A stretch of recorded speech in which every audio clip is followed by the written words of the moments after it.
Magandang hapon, bagong Pilipinas. Una sa ating mga balita.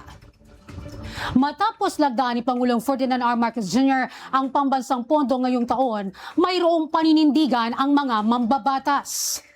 Anila tututukan nila ito at tiniyak na paiigtingin ang suporta sa implementasyon para mas mapakinabangan ito ng taong bayan. Nasa linya ng telepono si Earl Tobias, una sa balita. Earl? Mga kasama, magandang tanghali. Nangako nga ang ilang leader ng Kamara na kaysa sila ng Pangulo sa malinis at tumutugon at responsableng implementasyon ng nasa batas na 2026 National Budget.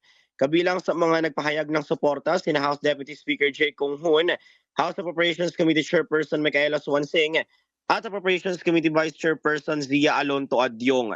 Anila inklusibong paglago, good governance at ang pagbabantay sa mga programa ng pamahalaan ang may babahagi nila para tiyak na may angat ang priority sectors ng bansa. Alinsunod na rin sa direktiba ng Pangulo. Si House Committee on Higher and Technical Education Chairperson Jude Asidre naman ay tinuturing na isang malaking tagumpay para sa sektor ng edukasyon ang pag-aproba ng Kongreso at paglagda ng Pangulo sa mahigit 1 trilyong pisong budget para sa edukasyon. Aniya, ito ang pinakamalaking pondo na inilaan para sa edukasyon sa buong kasaysayan ng Pilipinas. Ayon kay Asidre, katumbas nito ang malalim at malawakang reforma sa higher education at technical vocational training at mas ilalapit ang mga oportunidad sa bawat Pilipinong mag-aaral. Partikular na paglalaanan ng budget ang modernisasyon ng mga institusyong pang-edukasyon, pagdaragdag ng mga silid-aralan at laboratories, pati ng mga training centers. Yan ay para matiyakan niya na dekalidad ang edukasyon at pagsasanay na matatanggap ng mga estudyante.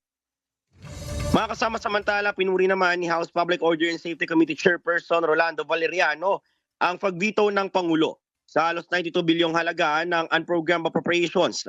Patunay niya yan na seryoso ang administrasyon sa disiplinado at responsableng paggamit ng pambansang budget. Balik muna sa inyo.